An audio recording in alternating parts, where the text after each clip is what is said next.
With that said, good evening, everyone. Welcome to our last presentation on behalf of Kansas City Latin Jazz Orchestra, which is the last presentation of this collaboration project that we have been having together with Allegro Music School. I am super happy to see so many known faces. Uh, my students from Allegro Music School, also from Introuble Music, and all friends from all around the list. Welcome to this meeting, and I hope you have fun. Now, let me introduce to you the guest speaker for this evening. One second here. Right, the guest speaker for this evening, his name is Pablo Sanhuesa. Paulo has been deemed as Kansas City Heart and Soul of Latin Music by Jam Magazine and recognized as the region's premier salsa and Latin jazz percussionist and band leader. Since his arrival to Kansas City from Santiago de Chile in 1996, Pablo has dedicated the past 25 years of his distinguished career to the music of the Latin American experience as a percussionist, band leader, and teaching artist who has worked with three generations of musicians and the historic 18th and Vine Jazz District. Sanhuesa studied with Jesus Alfonso Sandy Perez Muñequitos de Matanzas and has shared the stage with Poncho Sanchez, David Valentin, Tito Sampa, and toured Europe, appearing at Montreal Jazz Festival in Switzerland, and the Red Sea Jazz Festival in Holland, and Champs-Élysées Paris, France, with Bobby Watson. In 2018, Sanhuesa co-founded the Kansas City Latin Jazz Orchestra. It's the first performance and education nonprofit in the Midwestern United States dedicated to Latin jazz and Latin American folkloric dance. Kansas City Latin Jazz Orchestra is an intercultural, intergenerational organization bringing transnational experiences to the stage, the dance floor, and diverse communities. In 2019, Sanhuesa presented his apprentice musicians and veteran collaborations project to an audience reach of nearly 40,000, hosting the longest running salsa and Latin jazz nights in the Midwest of the Blue Room. Representing Latino leadership in the arts, Sanhuesa is a Missouri Arts Council touring artist and Missouri Humanities Council speakers member. Sanhuesa and KCLGO are endorsed by the Herbie Institute of Jazz for cultural and education outreach in Chile and the Midwestern United States. Sanhuesa is a master artist for the Missouri Traditional Arts Apprentice Program and will be the featured presenter at the Missouri Bicentennial celebration in August 2021. In 2021, Sanhuesa's orchestra received funding from the National Endowment for the Arts to support a commission and collaboration with NAA jazz master, pianist, composer, band leader, Maestro Eddie Palmieri. At the Missouri Bicentennial celebrations, August 6, 2021, Sanhuesa and the Kansas City Latin Jazz Orchestra were the headlining act where they honored the depth of Missouri's jazz and Afro-Latin experience. This is a man of a lot of experience, as you can see. I had the privilege to work with both of them, Miss Cynthia that presented last week for those of you that were here, and Mr. Paulo during the Wildlife Fellowship, where we collaborated together and we're still collaborating after the fellowship. So thank you so much, Pablo and Cynthia, for being here with us today.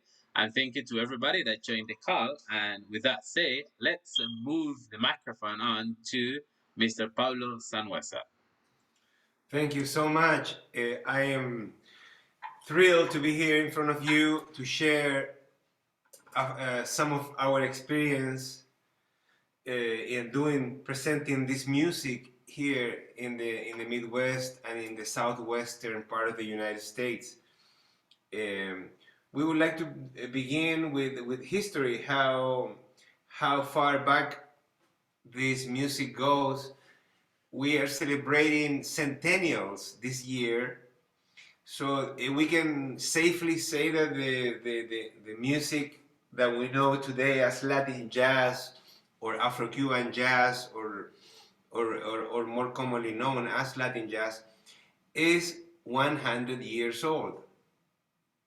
During the 20s and 30s is when the music came into full development through the recording industry. The first recordings were produced in 20s and 30s, and the earliest register that we have of these collaborations between Cuban, Puerto Rican, South American, and New York-based United States musicians, it goes back to the 30s with Puerto Rican trombonist Juan Tisol, who played with the Dizzy Gillespie Orchestra, and with Afro-Cuban percussionist Chano Pozo, who is one of the first ones who presented this music in the United States for international audiences during a time when audiences were still segregated. It's a very interesting experiment because this music predated integration. It was one of the first times in the United States that you would see African American or Afro-Cuban musicians with Anglo-Saxon musicians in the same stage.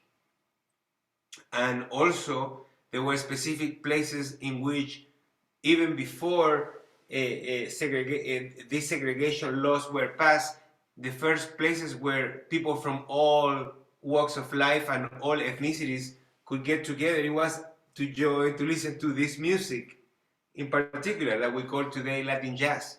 This is during the Harlem Renaissance. This is during an era of deep cultural and racial segregation in the United States. So that would be the first era or the times in which this music became what today continues to be, a means of integration, a means of keeping up the history alive of the Latin American history, the history of the Caribbean, the history of the United States. It's a great means to know ourselves, and that's why there is a great deal of support in the United States to teach and pass on this knowledge and the music as much as the historical context. During the war, during the post-war era, also the music continued to be an important mainstream part of American culture. There were mainstream shows on TV that featured Cuban American artists such as Desi Arnaz, that with a show called I Love Lucy became one of the most known. It became an ambassador of Latin America for mainstream Anglo-American audiences and this related to the music also that we know as Latin jazz. In the show he portrayed himself as a Latin jazz band leader and percussionist. Then during the 60s and during the rock and roll era, the music also integrated the rock world. The music became part of everything new, and through Santana and even Jimi Hendrix and other artists, it continued to exist during the 60s and 70s. And during the 80s and 90s, a very interesting phenomenon happens. In South America, we see the birth of what we call rock en español or Latin rock, in which Latin America incorporated the rock idioms of the United States, and that's how we make it all the way to the 21st century. Ever since the early 2000s and now in 2020, in which we continue exploring the depth of folkloric roots and musics that we have all throughout Latin America, Cuba, Puerto Rico, Venezuela, Colombia, Peru, Chile, Argentina, of course, Belize and Honduras and Guatemala and Mexico. So we continue to explore and know ourselves through folkloric research and the performance of this music. Today, we have a youth-based orchestra. The ages, they start at 17, 18, and they stay with us for as long as they are willing to commit the time that the orchestra requires. Normally, it's quite a few years, and we sometimes we have had young musicians that stay for 10 years with us before they move on into something else. So for many years, and especially during the last 20 years, 25 since the mid-90s, the majority of our work has been to rescue, to research, and pass on what we learned. I have had elder teachers from Cuba, Puerto Rico, Venezuela, Colombia, Peru, Chile, Dominican Republic, Congo, in Africa, Senegal, and all these teachers have transmitted different teachings, but one teaching in common, which is the love, a genuine love for the art form, and the importance to pass on to the youth, to the young people like you all.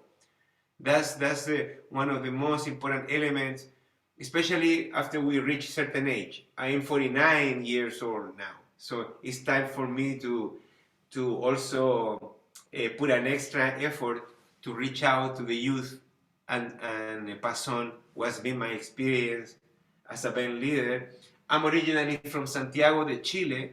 I came to the United States when I was 24, 23, almost 24, and now I'm 49. So you can see that I've been the majority of my life here now, and all that time,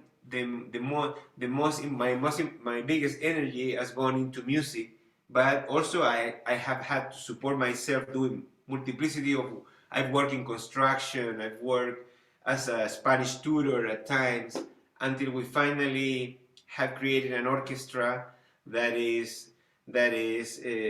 has enough work to provide for several artists full-time employment. So if we want, we can talk a little bit about the music that we play that has strong roots in Africa, as much as the majority of the music of Latin America. We know that the African presence is strong in every corner of Latin America, and there is a particular rhythm that summarizes or embodies the African soul, and is a rhythm that we call clave. That is, the rhythm is developed to his biggest expression in Cuba, in the island of Cuba, from where Elvis is from. That's the place where this music developed to a high artistic degree. And I'm gonna try, within my limitations of space, and to emulate what a group of Roomba musicians would do in the street or in a concert. So the first rhythm is played with these two wooden sticks that the Cubans call clave, and clave means the key, the code, the master key. So, and the rhythm, if we count here, 1, 2, 3, 4, 1, 3, okay? On 1 and 3 here. I'm on 1 and 3, 1, 2, 3, 4. We're gonna play on 4, 4, okay? So four beats, 4 quarter notes per bar, okay? So 1, 2, 3, 4.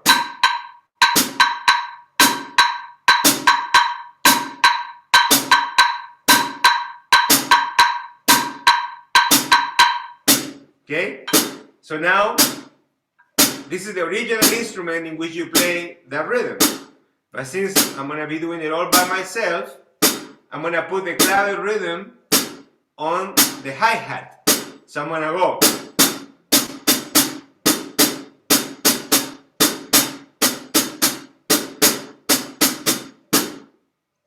Under that, you always listen to the pulse. Okay? Okay, so if you're gonna hear now.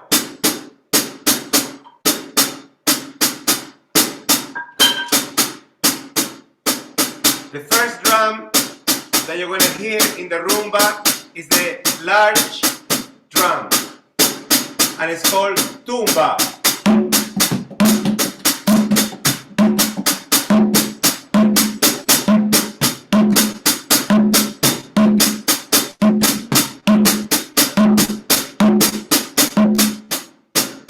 Okay?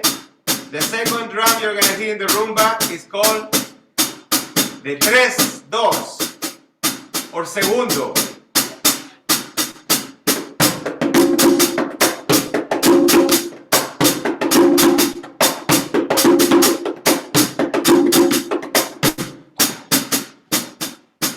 Together.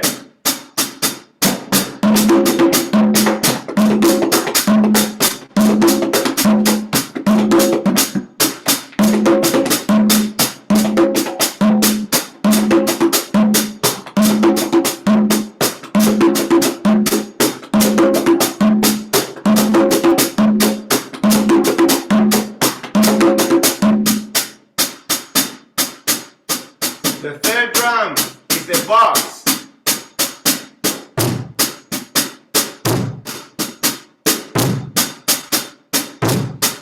I'm sitting on the drum. So,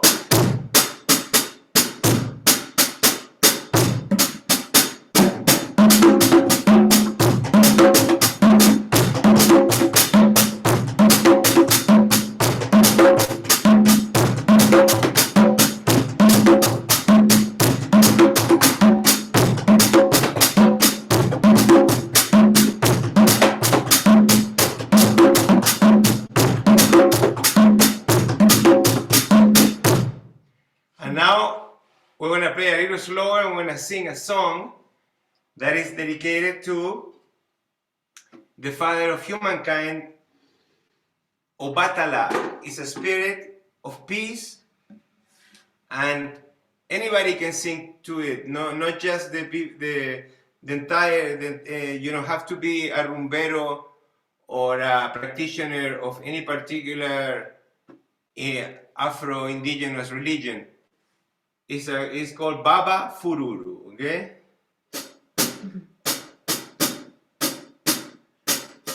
Okay.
It's a little folkloric song, and that is executed by an entire group of Roomba. We're reducing everything to a small version, and there is a call and response. So I sing the first verse, and you repeat after me, but we can do that in a different moment because it's more detailed. So now in contemporary Latin jazz, we use the same rhythms to create songs. Like for example, like. Uh,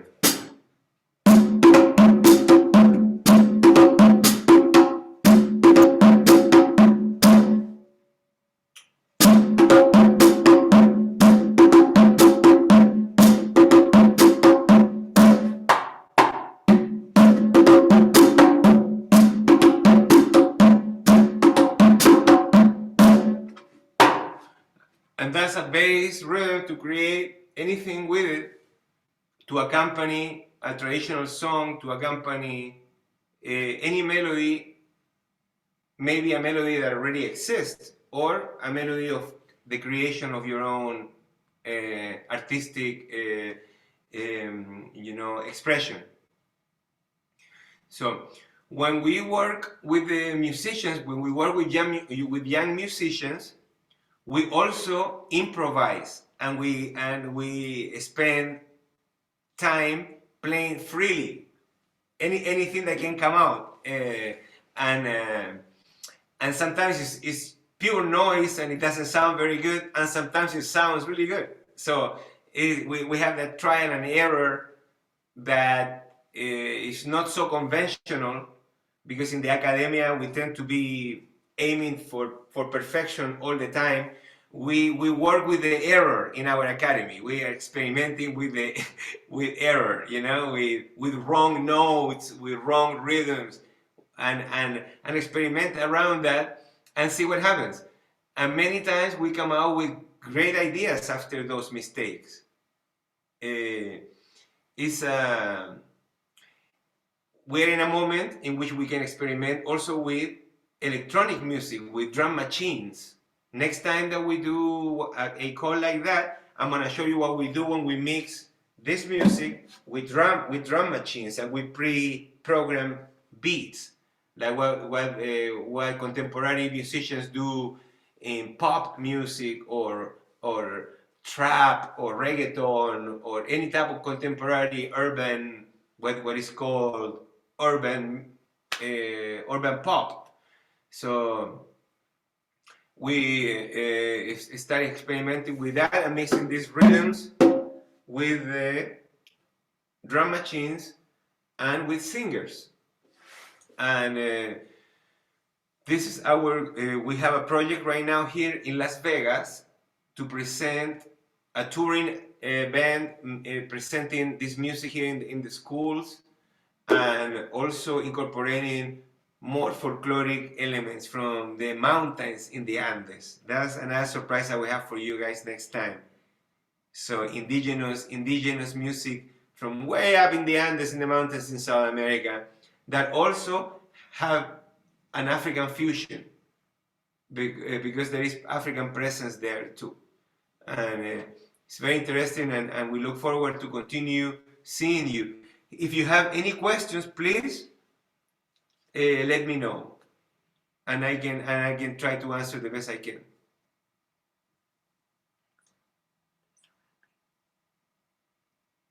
What are drum machines? Oh, drum machines! I can show you one.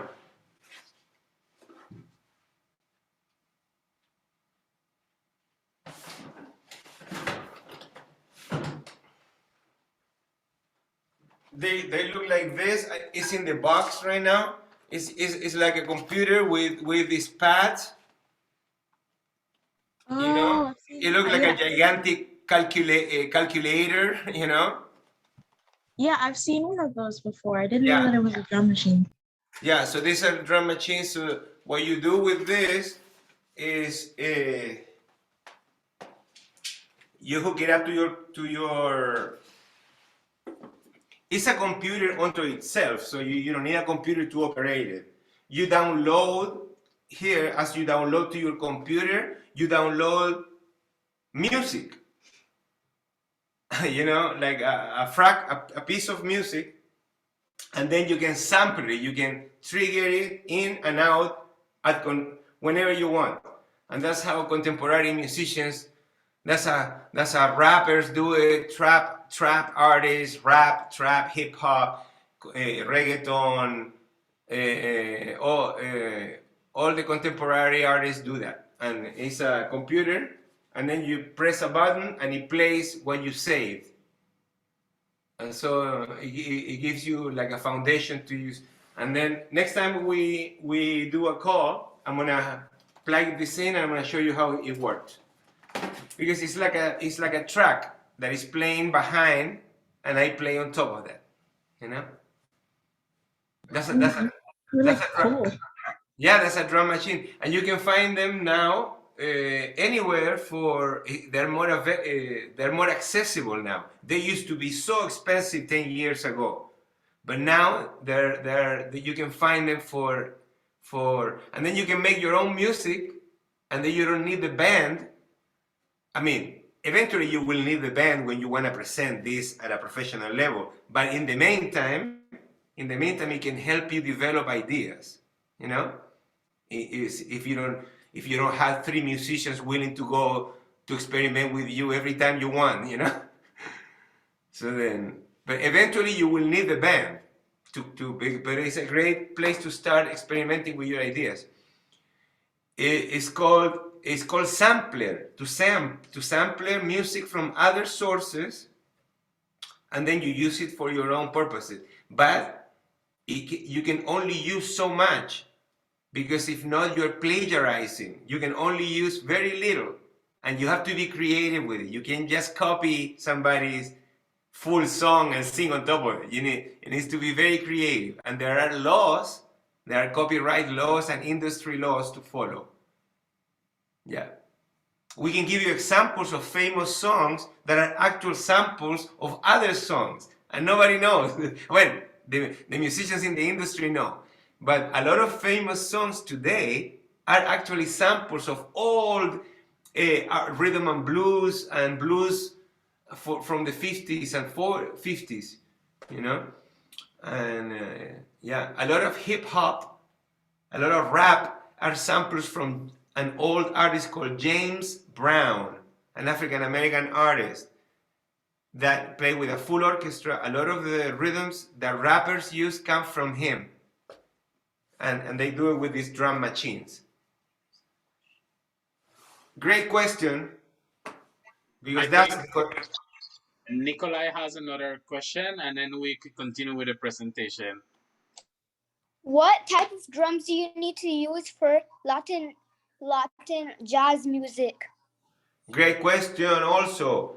This drum is super important. It's called conga drum. It's come from Cuba, but originally comes from Africa. But in Cuba was developed in its contemporary form as this. It's called conga drum or tumbadoras. The elder Cubans call them tumbadoras, not congas. Congas is a common name here in the United States. But this is a drum like that, as you see. That is one super important drum. Another super important drum in Latin jazz is another Cuban drum with roots in Africa called bongo. And it's down. And it sounds, you want me to play a little bit so you can see how it sounds? Yes, please. Okay. So this is a smaller drum, and you put it like you sit down. If you can see it, the bongocero sits down and put it in between the legs like that. Can you see? And then he goes like.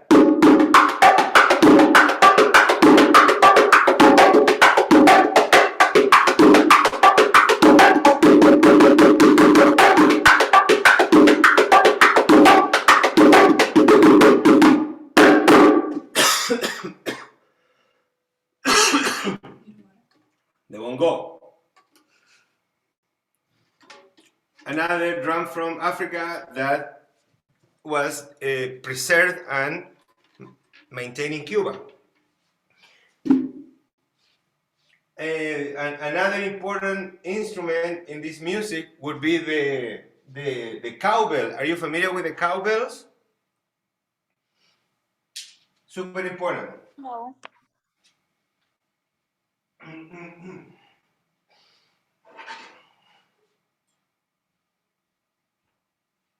I found one here. And the cowbell is a metal cowbell like that. Is bigger than my hand. It's like a few inches bigger than my hand. So then I can hold it with my hand like that. And then you use a stick to go.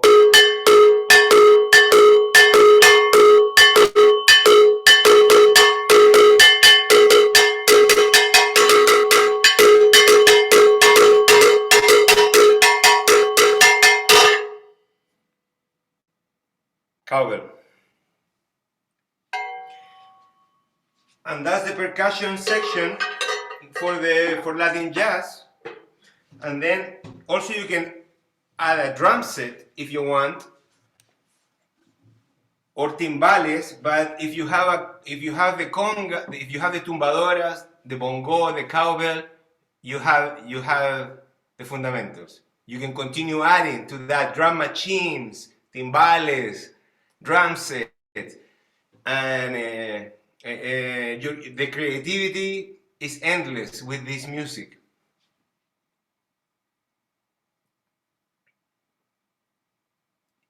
Another question, I see Joshua. I cannot hear you. How do they play a flute? Flute, also super important in the music. I have something to show you that you can use. Mira. They called me Joshua.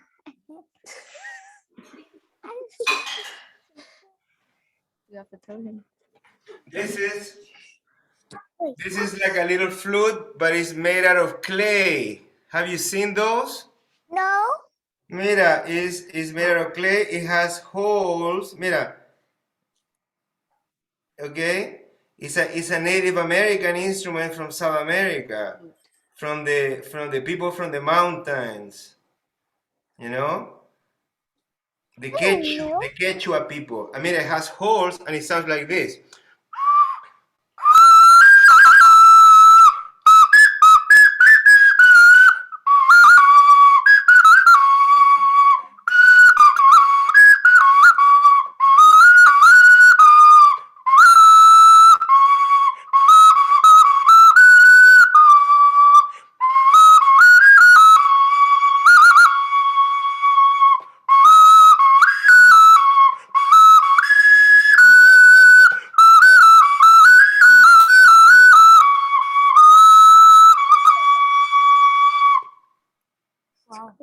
Thank you. Thank you. And that can be also like a flute, but this is the Indians flute. Can you see now the holes? So you cover those holes, but also the Africans have these instruments similar. That's why the music mixes so easily, because it's so similar. We use drums, we use these flutes and dancing, so the music mixed very naturally.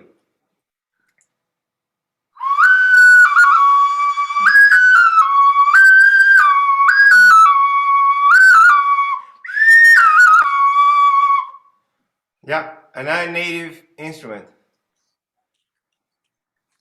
Great question. More questions? No? Oh, I want to show you the bass drum. This is the box drum. This is just a box, mira. This is just a wooden box, and that gives me the bass drum sound like.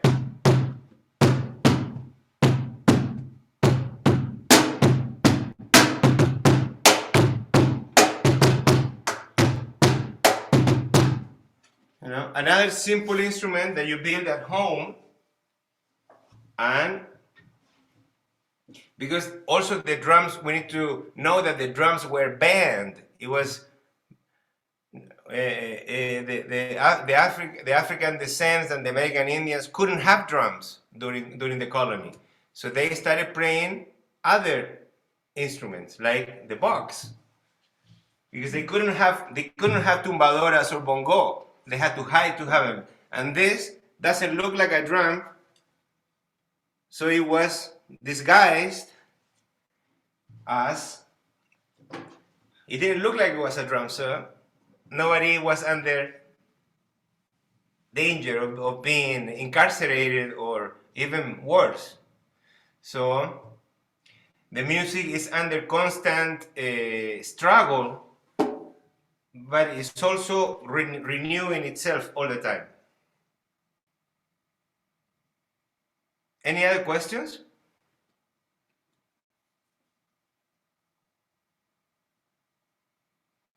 Also, I would like to say that we want to encourage all of you who like music to pursue it, because it will always be a place for you to explore your own ideas, your own history, and your own dreams and your own aspirations. It's a beautiful place to explore your own personality, to learn to play an instrument, and to learn to appreciate other artists' music.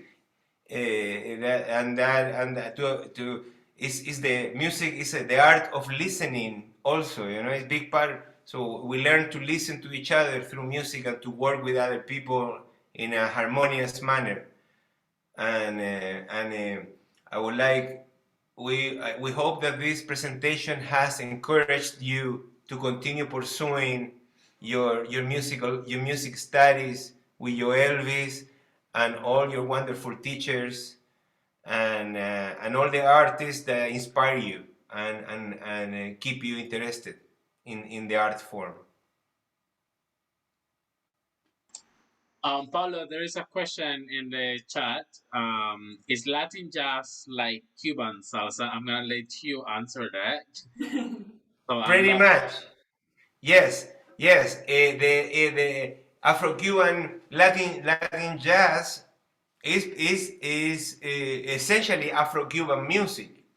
However, in the last, I would say, 20 or 30 years, other folkloric traditions from Latin America have started to pour into jazz. So also you can find now Afro-Peruvian jazz, which is also comes from a people of African descent, but the music of the Afro-Peruvians is quite different than the music of the Afro-Cubans, and also there is Afro-Colombian jazz with the cumbia. That is, the cumbia is different than the rumba of the Cubans, Also, there is Afro-Puerto Rican jazz, that they have a music called bomba that is also rooted in Africa, but it's not exactly like the Cubans, although it shares common roots in Africa, in the Congo, in also West Africa, Yoruba, Congo, and many other African nations. So yes, the Cuban influence continues to be, is the most prominent, form of Latin jazz. Definitely. I got two questions. I'm just gonna give you the first one. It was a comment from Hayden Sosa. He was talking about what I understand as when you change the pattern of the clave. I just want to say that there's a difference in between the rumba clave and the normal salsa clave. Rumba clave is ta ta ta ta ta ta Yeah. ta ta. There's a Yeah. normal clave which is ta ta ta ta ta ta Yeah. ta. So if you can give us a demonstration of the two kind of clave, that will be really helpful for them to hear the difference. That'd be awesome. So we in the rumba we displace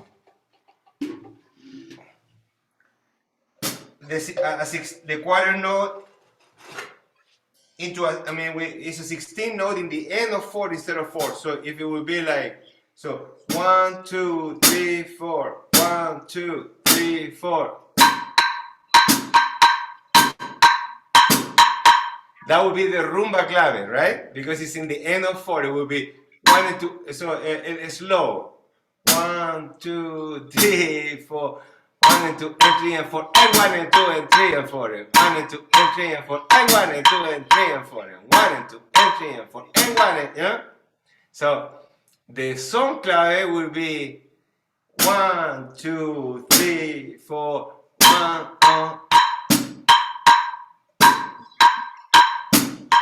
So 1 and 2 and 3 and 4. So 1 and 2 and 3 and 4. And 1 and 2 and 3 and 4. And 1 and 2 and 3 and 4.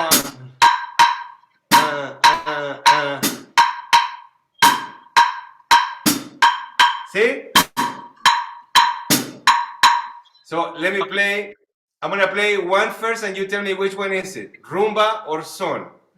A little faster now. So, okay. 1, 2, 3, 4.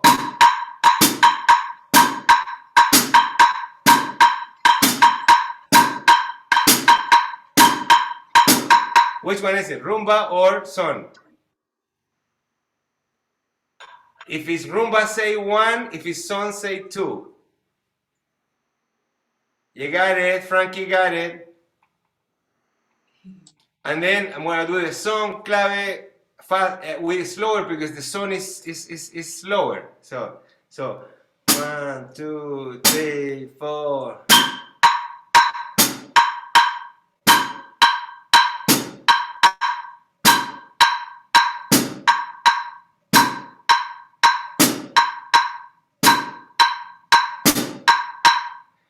Also, we can start on the other side, right? Did you teach them that, you Elvis? It can be on the 2 side. We haven't get to the Cuban part. That's kind of an interesting topic, but yeah, you go ahead. Yeah. We can start the rhythm in the middle. You know, like 1, 2, 3, 4.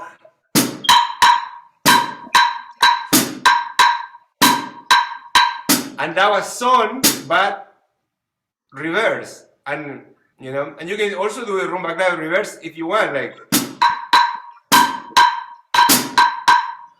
Yeah. So 1.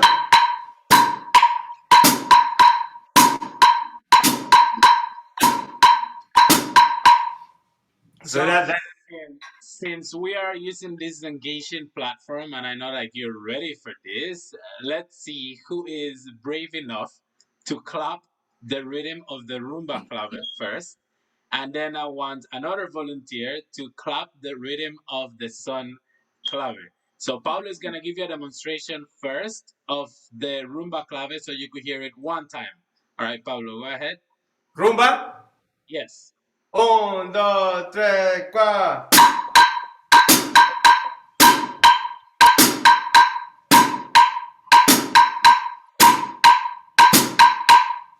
All right, so that's rumba. So if you clap it, it's gonna be. Try to say the rest in between in your head. So see if you can keep it. Who's gonna be the first volunteer that wants to clap the rumba clave? Me. All right, Mika, you raise your hand. Go ahead.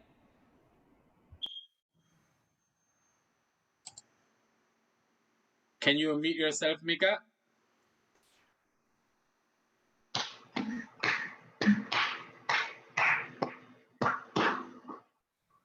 Yeah, thank you, Mika. Don't worry there. Okay, good. The important thing with the rumba clave is to remember that rest of ta ta ta ta ta ta ta ta ta ta. All right, who wants to do the son clave? But before you volunteer to do the son clave, let's have Pablo doing the son clave for us. Okay, so 1, 2, 3, 4.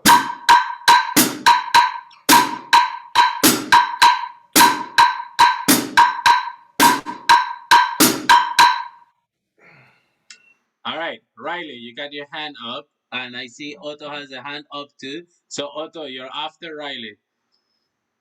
Riley, you go ahead first.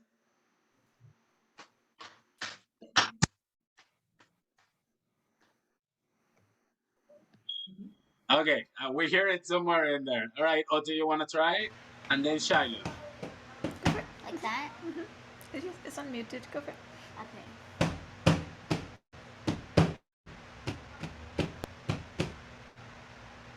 Yes, Yeah. Otto. All right.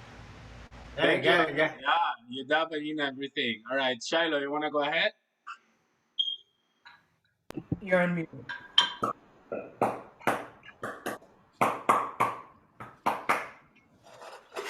All right, go ahead there. Ta, ta, ta, ta, ta, ta, ta, ta, ta, ta. All right, Mr. Paulo, you can go ahead with your presentation what you have prepared for us. That's awesome.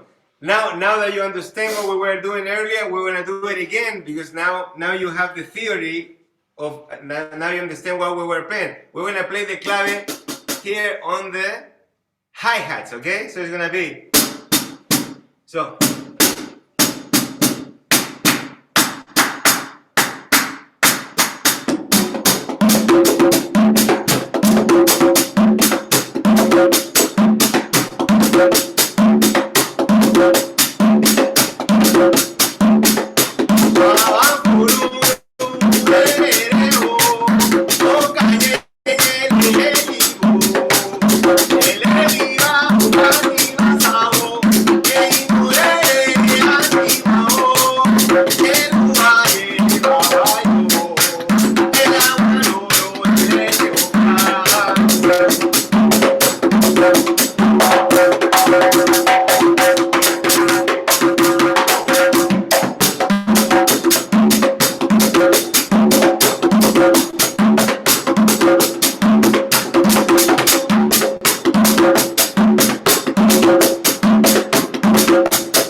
Thank you so much. And can you hear me? No. Yes? Yes, we can. Okay. We heard If you about have any questions, we can do it a little slower. Oh, it's now that we're deep into it. When it's fast, it's Roomba, right? But when it's really slow, it's called Yambu. And your Elvis knows this. When it's really slow, it's like.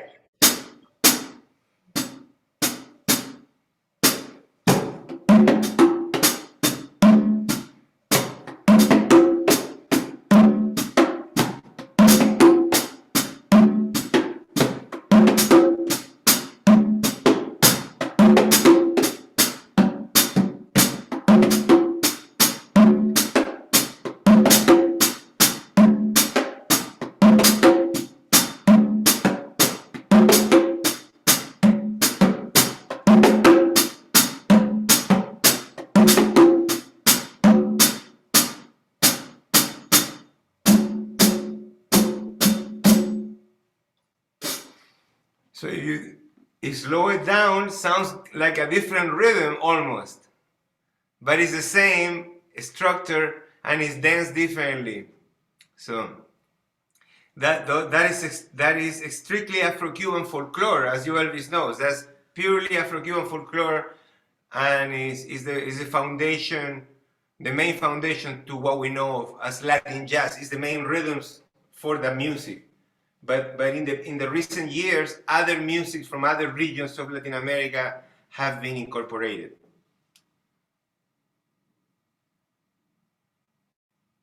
So there are two questions in the chat. Mika asked if samba also is a type of Latin jazz. Samba is a whole genre on its own. Yeah. Yeah, you can talk more about that. And also, Nikolai asked the very important question. I think he's kind of thinking about immersing into percussion, but any instrument is expensive. But Nikolai is asking, how much do the drum cost? I think Oh, it's the drums, unfortunately, are so expensive. However, if you find a local maker, a luthier, somebody who can make a drum for you, and and can work with you when you're interested in music, you can find somebody like that, and you are to an excellent start. If not, saving the funds and continue working with people like Joelvis and our organization, that we also provide instruments for students who may not have access to them. We also think, Cynthia and I have, that's been one of the obstacles sometimes. We have young students who want to study music with full dedication, but they may not have the material resources. And we can offer assistance to that, and there are means to offer assistance to those young students. We are creating those opportunities, a partnership with drum making companies to make it more affordable to you, you know. And we have done that here in the United States. We have provided drums, professional quality drums at the maker's cost for the students, you know. So that is a huge question, the access to a practice room, to a student, etc. Yeah. Oh, Paulo, one last question, and then after that, we really want you to do a final presentation for us since we are on the last minutes of the call. Let me scroll back. Okay, so yes, that question came from Shiloh and Miss Tracy. You talk about keeping history alive. Can you talk about the challenge in the U.S. to keep music and art education alive and funded in schools? That's a similar issue we have here in Belize and all around the world, I guess. But can you talk specifically in your territory in the US about Yes, keeping music and art alive? I think that you are correct when you say that it's a global challenge now to deliver meaningful education to the youth, to you guys. Is our duty now, as the adults, to reach out to you and share our experience. So I think that the responsibility is on us. Is on in people like Joelvis, Cynthia, myself, who have dedicated our life to music education and performance. But we cannot do it alone. Joe Elvis cannot do it alone. I cannot do it alone. We need your support first, the students. We need you to take it seriously and do the best with homework and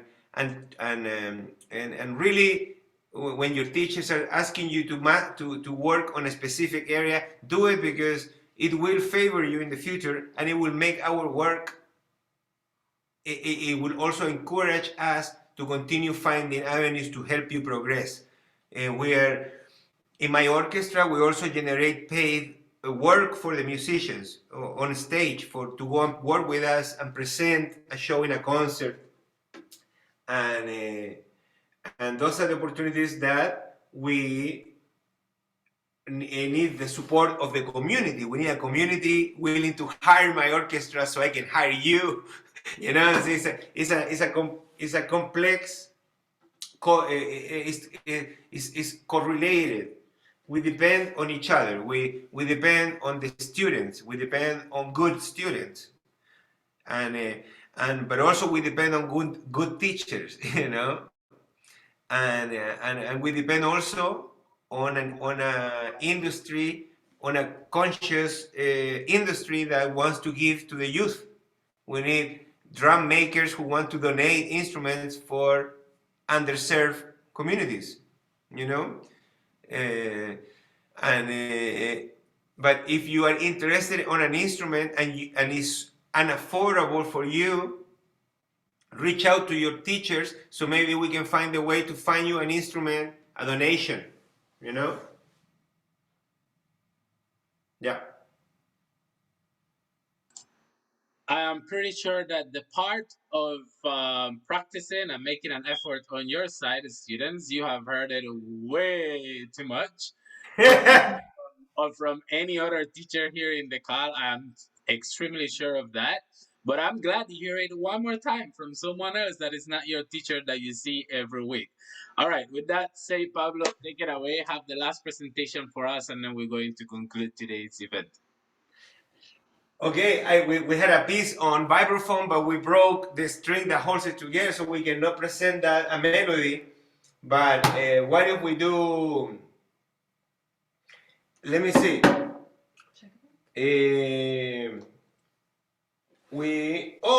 This is what we can do. I brought this. We went to Chile, to the frontier with Peru, where the Afro-Chileans live, and we bought a drum from them that they make, and it's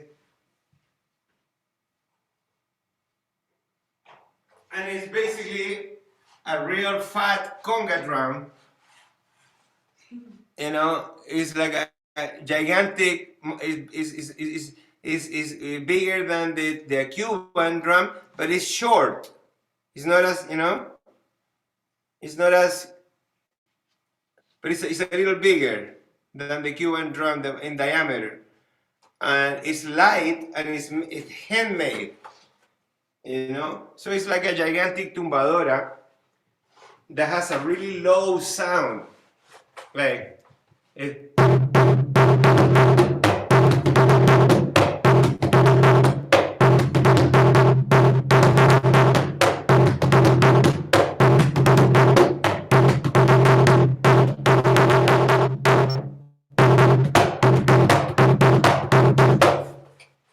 So it's a low bass, heavy bass. It has a huge. That's why it makes it low end, you know, because it's like a barrel. It's like the barrels to keep the olives. So that is a barrel, and that's a drum that we brought from Chile, from the Afro-Chileans that have a carnival every year there when they celebrate the harvest, because they are agricultures. They harvest all year because it's a oasis in the desert. So they have harvest like 4 times a year. So it's a very wealthy part of the country because of that. They always have parties and food and music, and you know. So I haven't figured how to play the entire rhythm with one person yet, but at least I'm gonna show you the bass rhythm, okay? So I'm gonna hit the down. 1, 2, 3, 4, so.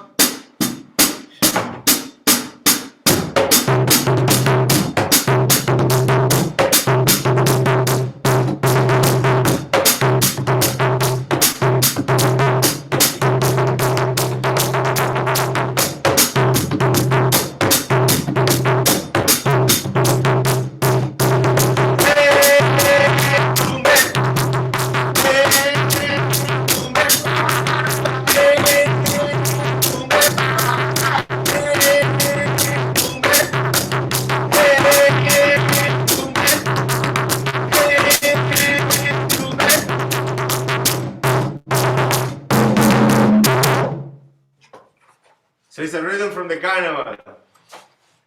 As you know, it's really vivid, it's really happy, upbeat, you know? I mean, the songs are more complex than that. The chants are longer, you know? There is rhythm, calls, and response, but this is a very, very simple, you know? I'm presenting a very reduced, you know, a very simplistic manner, because the rhythm is put together by a group of 5, 6 drummers, you know, singers. As you always know, in Cuba too, and everywhere in Latin America, the groups are large. It's no one guy doing it all. Even though we are used to the large groups, we are really thankful, Paulo, for your presentation and your reduced version, which was amazing, because he gave us like a very nice intro and a very good foundation to what actual Latin jazz rhythms are, and what one person can do with a couple of instruments, with a couple of percussion instruments. So I want to thank you, Paulo and Cynthia, for being present last week and this week's presentation. I am super excited for this collaboration project because I'm pretty sure that it's not going to be the last time you heard about Allegro presenting or bringing guest speakers to have at least, we're planning to have at least every 3 months some kind of presentation inviting guest speakers from all around that are involved in music education. But in particular, I want to thank today Paulo and Cynthia. And this is a part where you can unmute yourself and unclap in real life, like how I just said in the, in the message. But yeah, so thank you so much, Paulo Very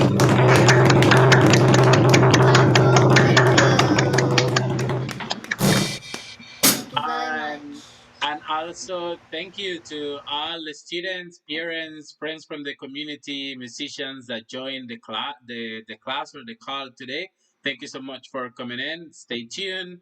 I will follow up for what is next, and we wish you all a very Latin jazz night. I'm sure you're gonna go hype into the night. All right. Thank you so much, everyone. Have a good evening. Thank Gracias. you. Thank you. Ciao. Thank you. Thank you. Thank you. Thank you. Bye. Bye.